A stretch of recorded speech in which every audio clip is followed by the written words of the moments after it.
We've got loads to share with you today, so we're going to talk quickly. We're going to signpost you to lots of resources. Please don't feel the need for you to make lots of notes. As I'll share in a second, we have a website with all the materials on ready for you to download, so you've got those as a reference point going forward.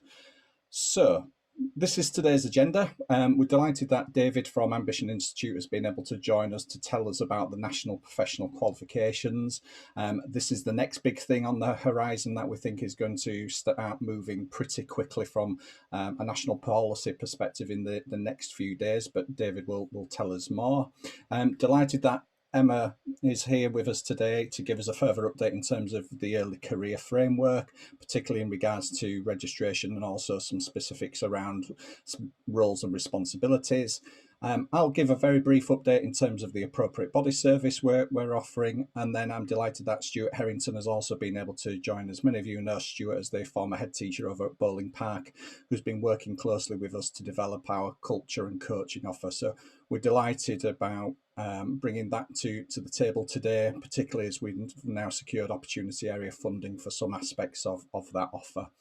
And finally, we'll finish with some very brief updates. I'll signpost you to our newsletter, which will give you more information. And again, delighted that James is able to join us to give us an EdTech demonstrator update today as well. So I'm going to stop sharing my screen and I'm going to hand over to you, David. I'm just very quickly make you a co-host just so that becomes easier and you can share your own screen. I'll unmute myself as well, which is always beneficial. And I'll just hopefully, can you see my screen there? Yes, we can. Yeah, brilliant, thank you. So first of all, really nice to be invited here to talk to you today. Thank you very much, first of all. This session is just to introduce you to the new and reformed MPQs and really talk about our partnership with Exceed as well. Now, just briefly about myself, I'm David Riddle. I spent 13 years as a primary school teacher and deputy head in a variety of different schools in Wales, Dubai and England. And my role within Ambition Institute is as a delivery partner lead. And essentially that means that I support delivery partners like yourselves to effectively deliver their own MPQs. I'm going to begin by looking at who we are at Ambition Institute and why we exist, so you can really see why the early career teacher program and the MPQs are so important to us. So first of all, as you'll know, evidence tells us that there's an attainment gap between our disadvantaged and non-disadvantaged pupils, and that's present all the way through the school life, as we can see from this graph on the slide. At the end of every phase, this gap doubles. And we know from the evidence coming out from the impact of COVID, that's likely to be worse as well. And our mission at Ambition Institute is to close that gap. But why does it matter? Because it's only part of the school life, isn't it? Well, no, it's part of the whole lives. Evidence tells us that disadvantaged young people are twice as likely to be low qualified, and that's a major predictor of why young people are not in employment, why they're not in education or training. It's also been shown to impact future happiness and well-being. And leaving education without qualifications carries a large economic cost as well to both society as a whole, but also the individuals. So what can we actually do to effectively tackle this? Well, the evidence is quite clear what we do in our schools. Well, I'll let you read that quote.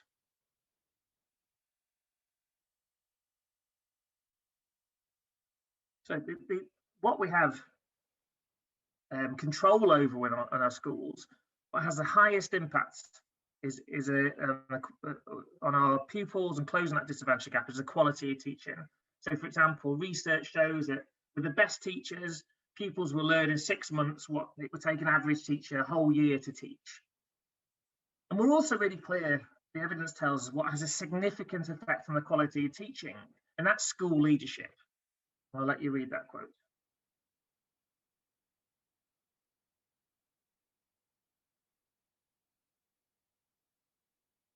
So, for example, research tells us that effective school leaders raise pupil outcomes, they retain and develop the strongest teachers, so the teachers stay in the schools and keep getting better. And those staff are also got better well-being, they're happier in the schools, are less likely to leave the school and also less likely to leave the profession. And while we recognise that pupils from all backgrounds benefit from good teaching and good leadership, evidence shows that pupils from disadvantaged backgrounds will particularly benefit. So your role here is absolutely vital in supporting professional development to raise the quality of teaching and school leadership and to raise achievement for all pupils. Why is that important to us? Well, I'll share our vision statement there.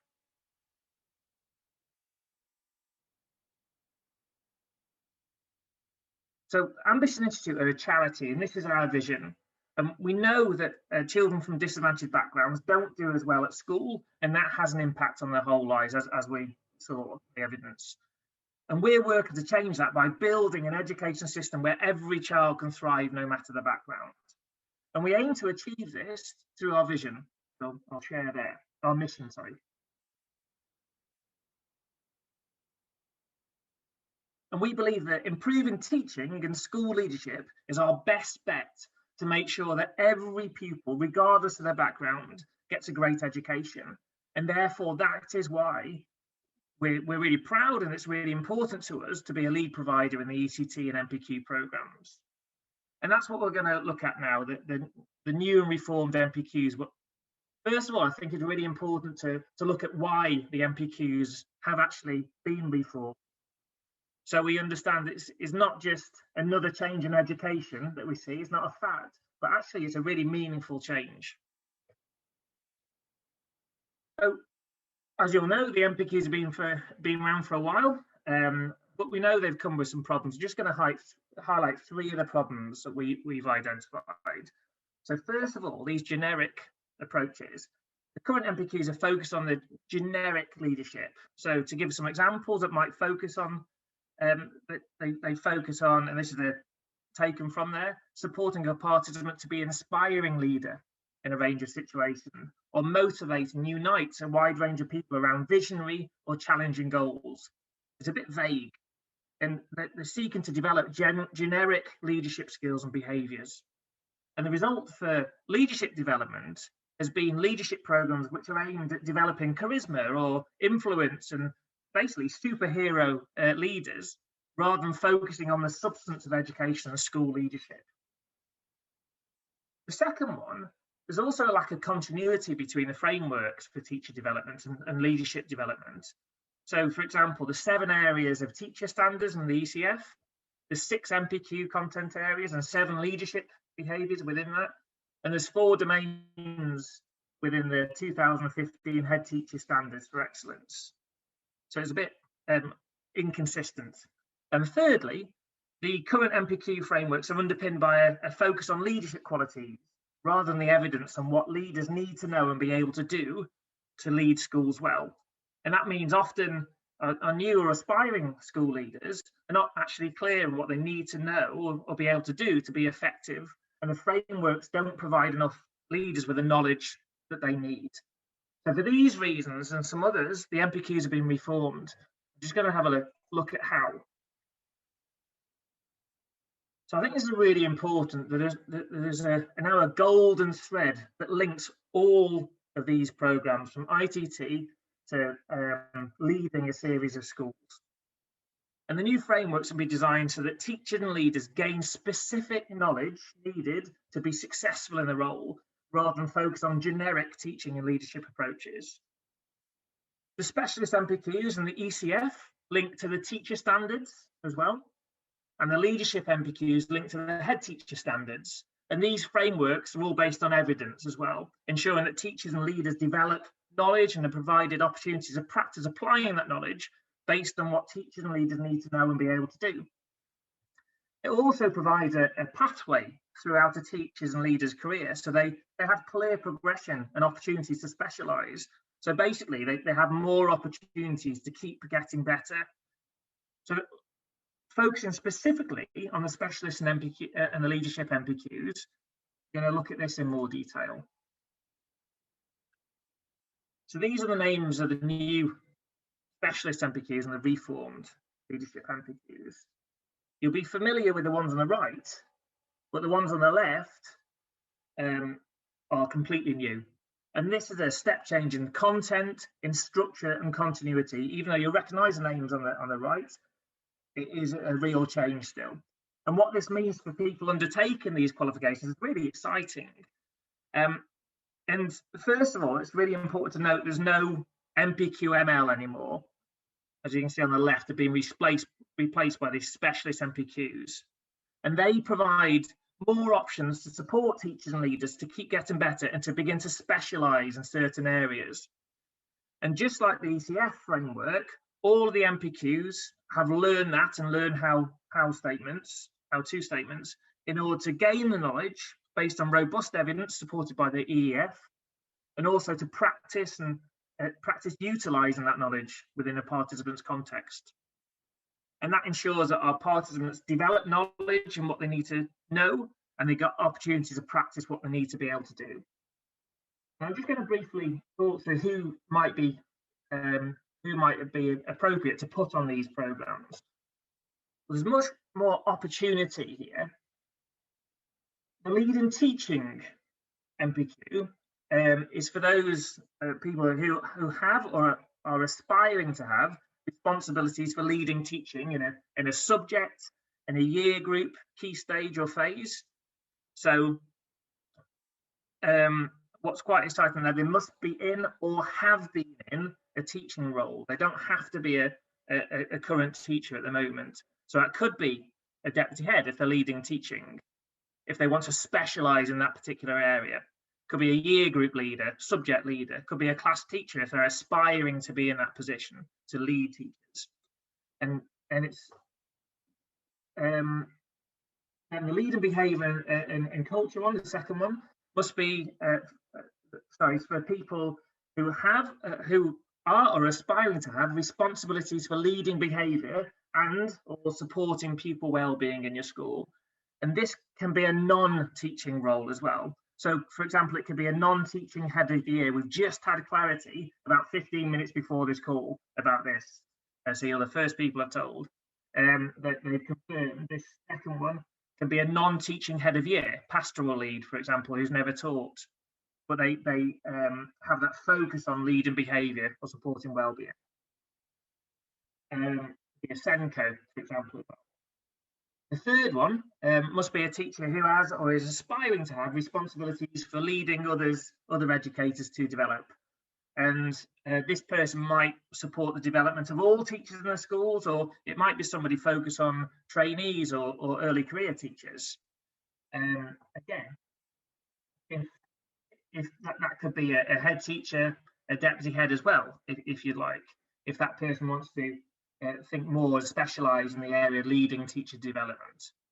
So there's far more ways to keep getting better now. So I'm going to now go into a bit more about how we've designed the programme. So at Ambition Institute, we have a team of learning designers. They're not only expert designers, but they come from a teaching and leadership background as well.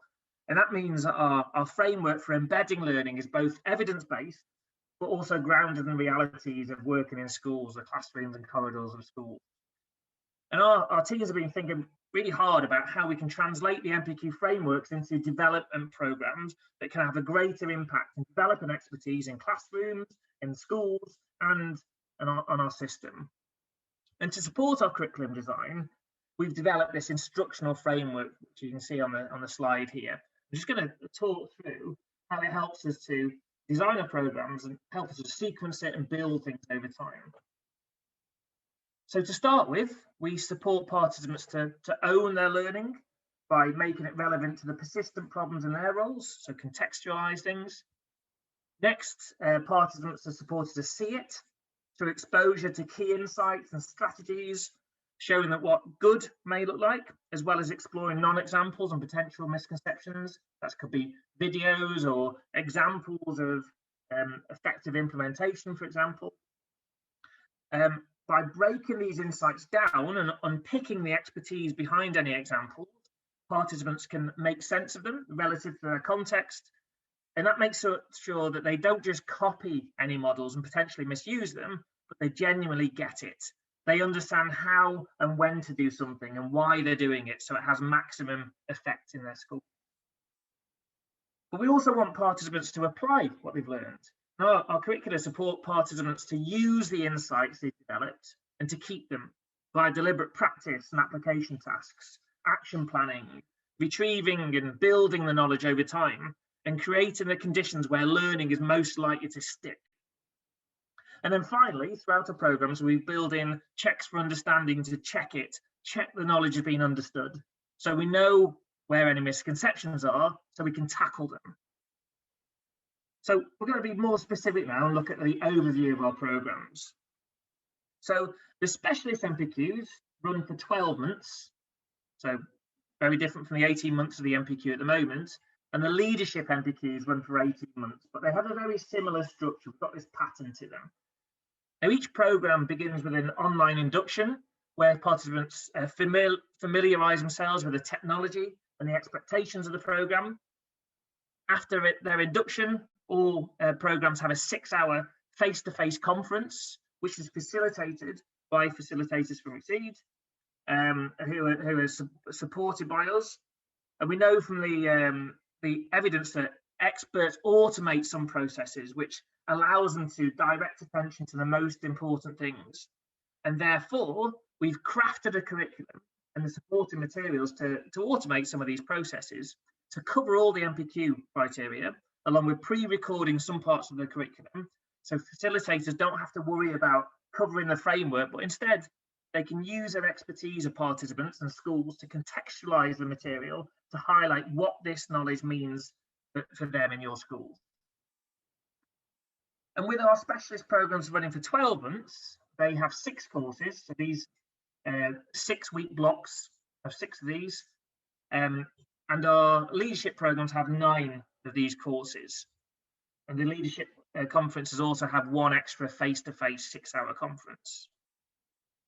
Another big change is that at the end, participants have a short assessment window to read and respond to a case study as part of their assessment to achieve their MPQ, utilising the knowledge that they've learned throughout the programme.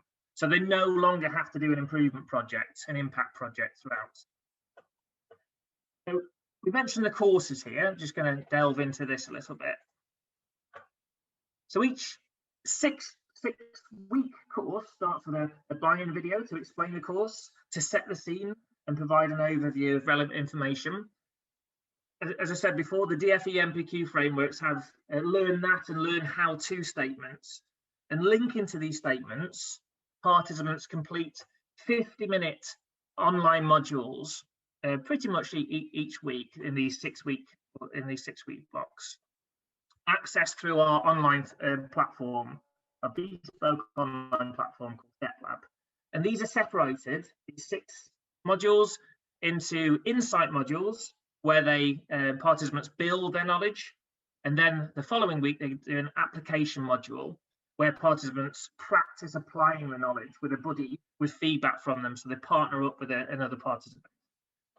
And these are sessions that are online to be done at the convenience of the convenient time for the participant and not facilitated sessions. Each course also has a 2-hour clinic, which is facilitated by facilitated provided by you, with participants split into smaller groups based on their needs. So, for example, they could be split according to their setting, their phase, or subject, whichever it's felt helps your participants and schools best. Again, we provide all the resources and support that facilitators need to allow them to effectively deliver the clinics with fidelity and really focus on making on using their knowledge of participants and their context to contextualize and make sense of the material. And finally, they have 1-hour communities with the aim to provide additional networking opportunities for participants, bringing them together to make sense of the content and to share experiences. So to summarise, our programmes are informed by robust evidence and are built for scale, automating parts of it and working around the busy lives of teachers and leaders, providing flexibility and ensuring they understand what the knowledge means for them in their settings. We know that embedding new habits is really hard and can take multiple attempts. Therefore, we've used evidence on behavioural change to create a little and often approach, offering those granular, frequent and sustained 50-minute modules sustained professional development that builds over time. And then deliberate practice is built in as an essential ingredient. And our 50-minute insights and application modules help teachers and leaders to retrieve and apply what they've learned, connecting theory to practice and to really help those habits to stick. And then the insight modules capture the very best the sector has to contribute on a given topic, while the application modules, the practice modules, help participants to use the ideas in context with support from their peers. And just to finish, we're really proud to have lobbied for these changes as part of the MPQ and ECT DFE advisory boards, and we're really delighted to see them come to fruition. But the partnerships we're forming with yourselves are really key for us to be able to make a really positive impact all together for everyone in our classrooms, in our schools, and in our system. So I'm going to finish here. I'll pass back to Paul, and I'll stay around for any questions. I saw things popping up in the chat, and I hope I didn't miss anything throughout that. So thank you. That's great, David. Thank you very much. Just for colleagues to be aware of, our advice at the moment is just for you to become familiar with the MPQ offers, those 3 new ones, and how each of the MPQs has been changed, each of the leadership ones, before you start applying for them. Now, the government have announced £184 million worth of funding for the MPQs as part of the COVID recovery package. Part of that funding will be used for scholarships. So we're anticipating an announcement around scholarships anytime soon. So at that point, we'll start encouraging people to start applying for each of the programs, and you'll see us starting to publicise that opportunity. We're looking for the MPQ programs to commence delivery from November. The government have moved them back from September, so there's plenty of time for colleagues to think about their eligibility for the scholarship funding and which MPQs they want individual teachers to access over the next 12 months. We'll look at further cohorts starting in February 2022 as well, but they will absolutely be available locally for you to access. So thank you, David. I do appreciate your input. Could we just jump back to my screen? Would you mind stop sharing? Thank you very much. Oops, I'll just try and launch mine now.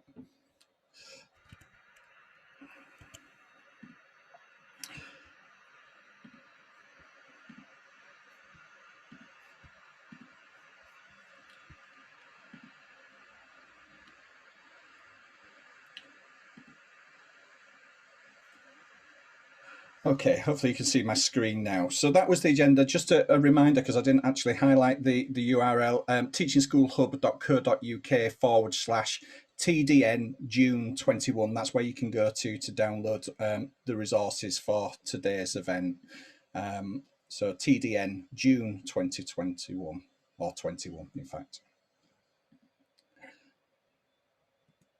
Okay, so following David's introduction to the MPQs and those reforms, I'm going to hand over to Emma now to talk to us about the early career framework in terms of providing us with the latest update. Over to you, Emma. Thanks, Paul, and hi everybody. I'm Emma Dobson, and I'm going to be, well, I am the ECF lead for the Hub, and therefore responsible for the implementation of this mandatory framework. I know that we received a lot of information this afternoon. My real focus here is to just update you on the key roles and responsibilities of the mentor, because the mentor has a significant role to play in the success of the early career framework. So there's sort of very current updates that I'd like to share with you all. So first of all, I thought we'd look at the differences between the mentor and the induction lead, because that sort of needs ever increasing clarity. So under the new framework, all early career teachers are entitled to a mentor who is deemed an expert teacher and is trained via us through Ambition to provide weekly instructional coaching. The role of the induction lead is actually indeed very different to that. They are more responsible for the assessment of the ECTs, and sort of if you look at the grid there, I'm not going to read it out to you, they're sort of divided and defined quite clearly. So the mentor is responsible for the teacher development aspect and the instructional coaching, and the induction lead more so that senior leader in school that's responsible for the tracking, making sure it's being implemented in school, and the assessment of early career teachers. Next slide, please, Paul. Thank you.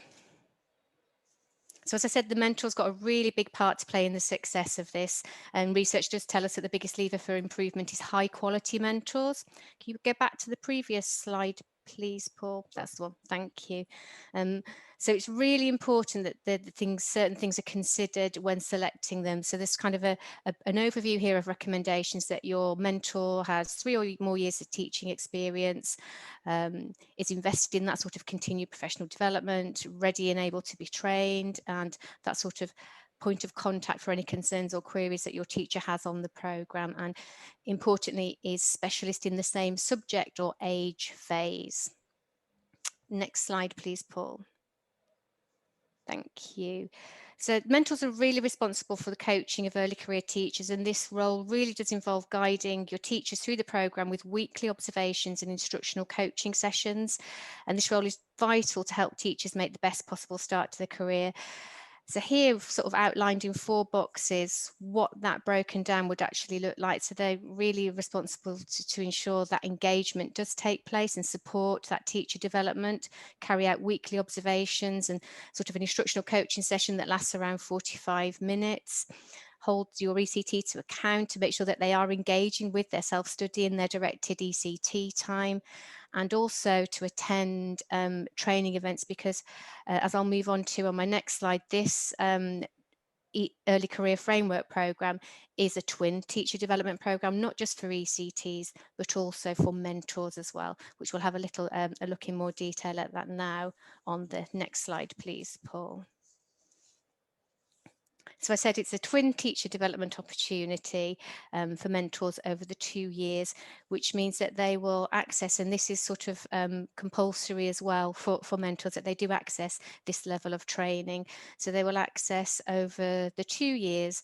In year 1, an induction conference, and then at the end of the year again another induction conference, and this is where they'll hear from sort of expert teachers and educators to really build support group and regional peers. They will access 2 clinics which are 1 hour long, where they will develop knowledge and skills around sort of their mentor, their professional development as a mentor. And they will also, which is fabulous, receive one-on-one coaching sessions by an expert coach to develop and really embed their instructional coaching practice. Okay, thanks, Paul. Next slide. So this slide here really just sort of breaks down and gives an overview of what weekly responsibilities your mentor would have. And I think it's really important that you catch sight of this in selecting a person that is well equipped and best to do this in your setting. At the mentor conference, a lot more detail will be given as to what this looks like in practice. But as you as senior leaders, I think it's really important that you are also aware. I'm not going to read the slide out to you. These will be circulated and shared. So next slide, please, Paul. Thank you. So as I said, sort of the first port of call in terms of training for your mentors is the induction conference. And we're pleased to say that we have got recruited already around 150 plus mentors already. And our first cohort is going to be delivered on the 8th of July. Then we've got second dates ready for the 21st and the 9th, because we have got such high numbers. Again, as I said, this conference, well, all the training is mandatory for your mentors to attend, and it's really important because this allows your ECTs to get off to a fabulous start, because the conference will really set them up with the fundamentals that underpin their success, the success of what this teacher program is all about, really, and how it's structured. The session will look at the underlying evidence base, including the science of learning and why instructional coaching is a best bet for teacher improvement. So all of these things will be broken down, and there is a really big, lovely chunk as well on sort of the science of learning, how best we learn, and those bite-sized chunks, and how instructional coaching really does complement that, and the deliberate practice is how we're getting those changes in sort of embedded in our teachers. Thanks, Paul. Next slide. Okay, so to quickly move on then, what you need to do next if you haven't done this. So it's how to register. We have been circulating with senior leaders across the district, our teaching portal hub, how to register your ECT, and that really does break down the steps. Once you have registered them on our Microsoft online form, then they are automatically, we have Rachel Thorpe, our wonderful admin assistant, that will then transports them all onto the Ambition Institute portal. Then they will receive an email from them, and this is really, really key. All of your mentors, as well as your ECTs, need to complete an onboarding form via the Ambition portal, because ultimately it is through the Ambition portal that your mentors and your ECTs will gain access to Step Lab, where all of the early career programme resources and materials are there, and also it will act as a form of communication as well. I do realise this feels a bit like jumping through hoops, because you've got to register with us to register with My Ambition, and then not only on top of that, the DFE, who like to make things straightforward, also require you to register with them also. But Paul Butler, my colleague here, has made this as streamlined as possible, and you'll see at the top of this slide there is a link there for you to click on, with it broken down step by step, which is working, because, as I said, we have an abundance of ECTs, mentors and induction leads registered with us now. So that was my whistle-stop tour, but I'm open for any questions. Thank you, Emma. It has been an absolute whirlwind for us. We've seen over a 500% increase in the number of ECTs, mentors and induction leads that have registered with us in the last 8 days. So it's absolutely full on for Emma and Rachel at the moment. So thanks to those colleagues for everything they're doing, but also thank you to colleagues in schools for making those registrations, and also bearing with us in terms of these new processes for Ambition, for government, for us. We're on a steep learning curve and running very quickly at this moment in time. Okay, so I'll give you a quick update in terms of our appropriate body service, because if you remember, one of our functions as a Teaching School Hub is to introduce this service. So we're very much talking about our seamless offer at this moment in time, because the AB service will very much complement the Early Career Framework offer, our Early Career Teachers programme with Ambition. And that has benefits to schools in terms of us being able to reduce unnecessary workload for school leaders. We're really proud now to be offering this appropriate body service, to offer something that's very school-led and also school-designed. Yesterday, we spent time with some of our partner schools and trusts designing the forms, for example, that will need to be completed for the progress reviews and also the assessments. Because we're in schools and we understand the pressures that you're under, then we're able to refine those to make sure there's something that feel fit for purpose for you going forward. So all the details of our service are available on our website, as you'd expect, teachingschoolhub.co.uk/AB. Again, we're getting lots of colleagues registering with that service at this moment in time. The bottom of the slide here, you can see some of the links through to where you need to register. So that /AB website that I just mentioned, that's where you can find out about the service. NQT Manager is the system we will use to manage the submission of progress and assessments. And that's a system you're probably quite familiar with. I've included a link to NQT Manager at the top of our homepage for the Teaching School Hub website, just so it's easy to find. If you register with that service and you find your school's not listed, that's not a problem. Just drop us a quick email and we'll get you added to that system so you can sign up for that. Okay, so that's everything from an appropriate body service. So I'm going to hand over to Stuart, who's going to talk to you about our culture and coaching offer, including that which is going to be funded by Bradford Opportunity Area. Over to you, Stuart. Thank you, Paul, and good afternoon, everybody. It's really lovely to be here, albeit virtual, and I've really enjoyed working alongside the Teaching School Hub since January, looking at the coaching and culture offer. On your screen now, you can see a screenshot of the Teaching School website. I'm delighted to say that we've made the front page as coaching and culture, and Paul's hovering over it there. I'm just going to show you what sits below the front page of this website, if Paul can click now.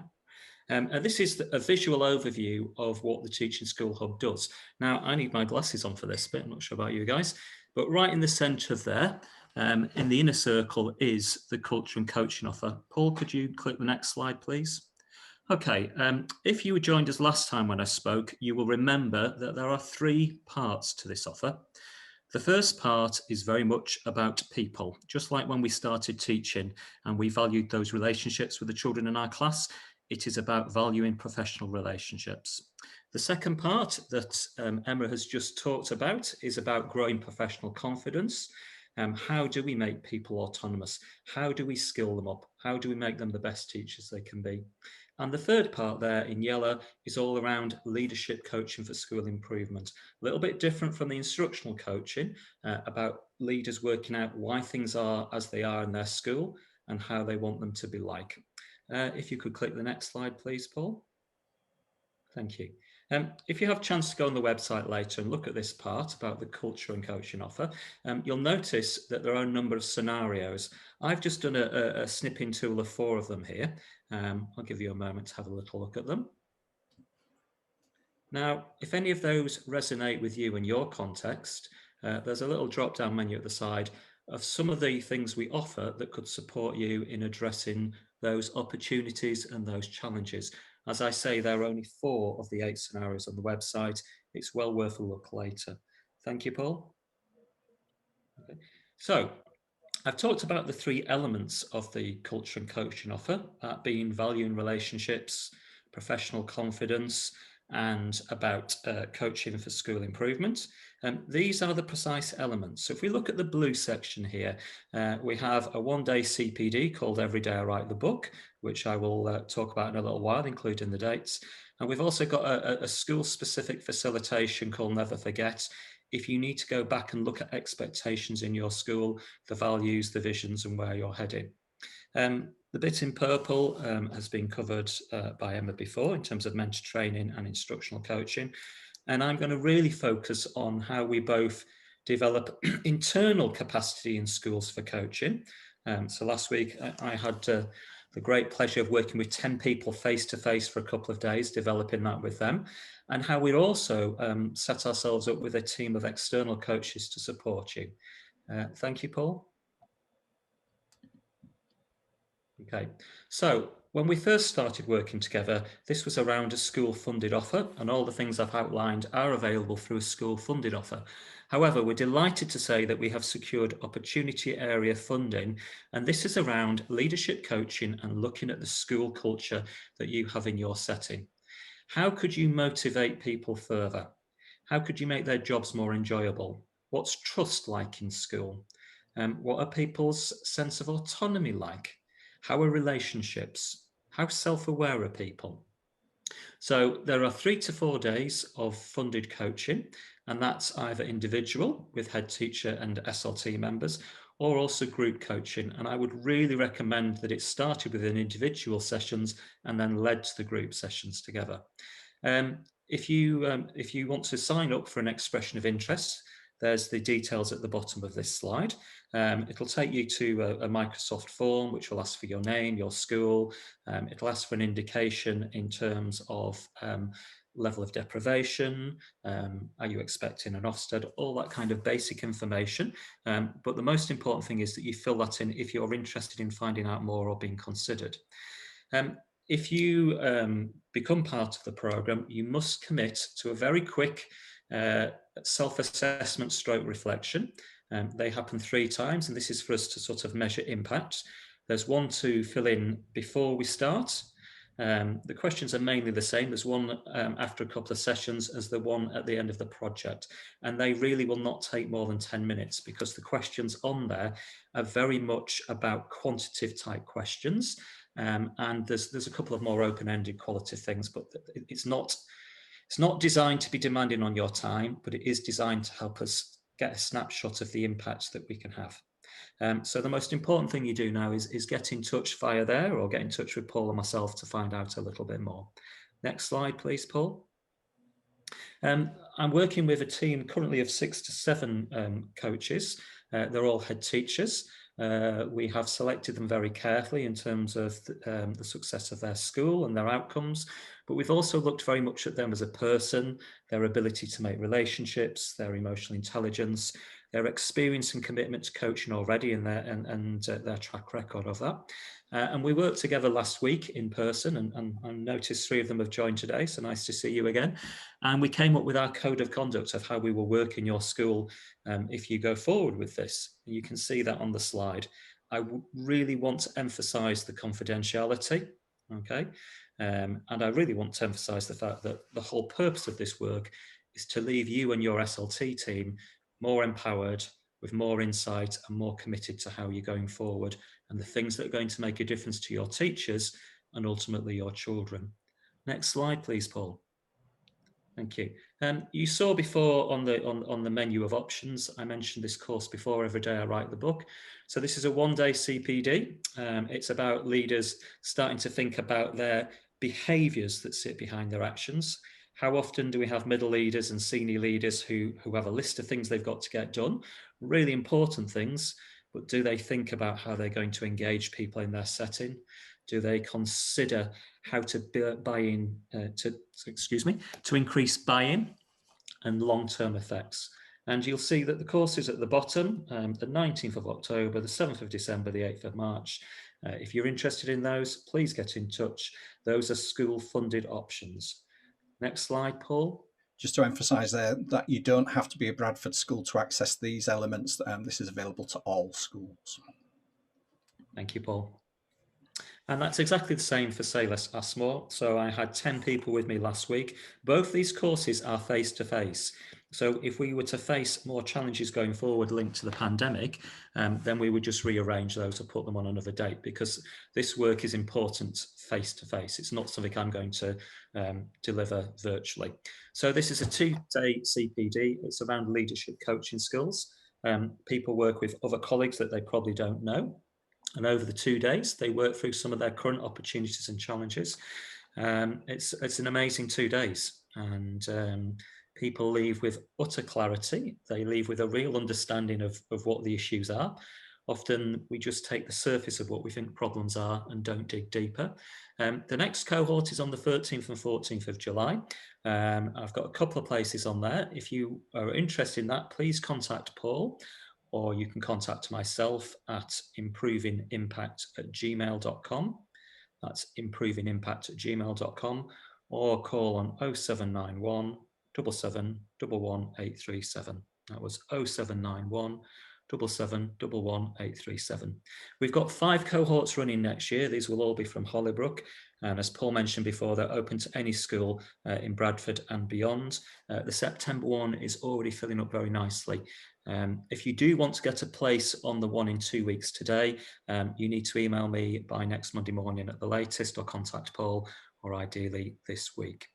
Thank you very much, Paul. Last slide. And here, this is a quote from a Fife Elementary Primary School who had been involved in lots of individual SLT sessions and then wanted to move to some group coaching sessions. And I'll leave you to see the impact and their feedback from there. I've not been able to check the chat function as we've been talking. I'm not sure if anyone's got any questions. If you want to unmute yourself and ask, feel free, or if you want to text one in. And you've also got our contact details if you want. So we're looking forward to people showing an expression of interest for the OA funded leadership coaching. Thank you very much, Paul. Thanks, Stuart.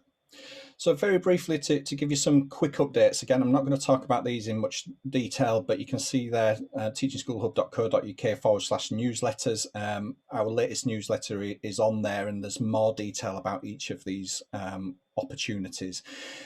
The government are releasing funding for current NQTs to access further support. So because of the disruption they've had to both their ITT year, but also their NQT year, next year, those NQTs +1, what would refer to as RQTs, it's DFE terminology is the NQT +1, and that's why I'm sticking to it. If you're in a school in Bradford or Leeds, then you'll be able to draw down £1,200 to fund support for that NQT +1 teacher. So again, in our newsletter, there's full details about that. We've also we're also marketing there our NQT +1 program, so that might be something you want to consider and maybe buy into to provide some of that training and support for your NQT +1 going forward. We are looking to develop a secondary program as well for those colleagues. We've also published today information about our Developing Reading for Key Stage 2 pupils programme, which commences on the 29th of September, a 5-part programme. So again, if you have a look at the newsletter, there's full details there. I'm just going to very briefly hand over to James Hoyle from Skipton Girls High School, who leads the EdTech Demonstrator School, just to give a very brief update. James. Thanks, Paul. I just wanted to make sure, and apologies to those of you who've seen me before, but just wanted to increase awareness of the government-funded EdTech Demonstrator project, which is available to help with school and teacher development. This provides up to 30 hours of support over an academic year completely for free from peers who have developed expertise in the field of ed tech. So, for example, at the moment, I'm assisting a school in Wakefield to make the most of ed tech to help their SEND pupils, and I'm helping them to develop a programme to support catch-up and help those with cognitive processing difficulties, making the most of ed tech to help them with their learning needs.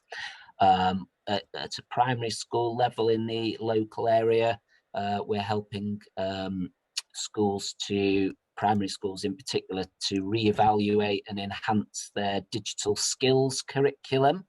I'm also working with another primary school to review their EdTech vision for their school at present, and other future courses which we're going to be launching include a course to look at how EdTech can enhance science teaching. I'm working with a school up in Jarrow, looking at how formative assessment can be enhanced using ed technology, and also working with a school in Thirsk on how they can make the best use of their Office 365 package for more efficient and effective leadership and management systems.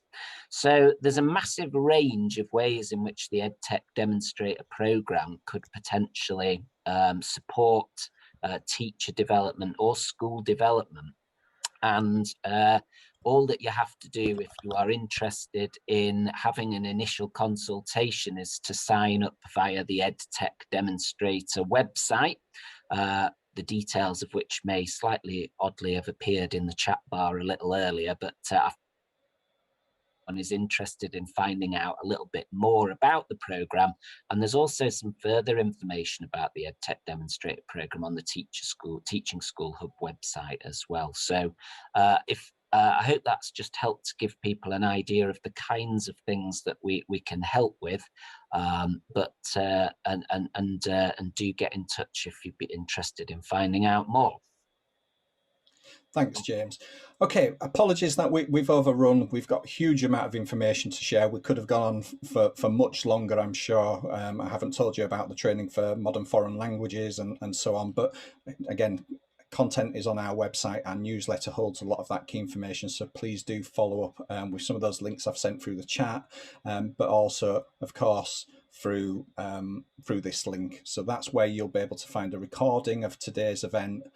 You better download the PowerPoint presentations. There's quick links through to all the resources you need, and there's also a link back to our May event, which includes the video where we went through the Early Career Teachers Programme in more detail in terms of what that delivery looks like. So if you want to watch that back over to become familiar with some of the key messages again, that's there for you to watch.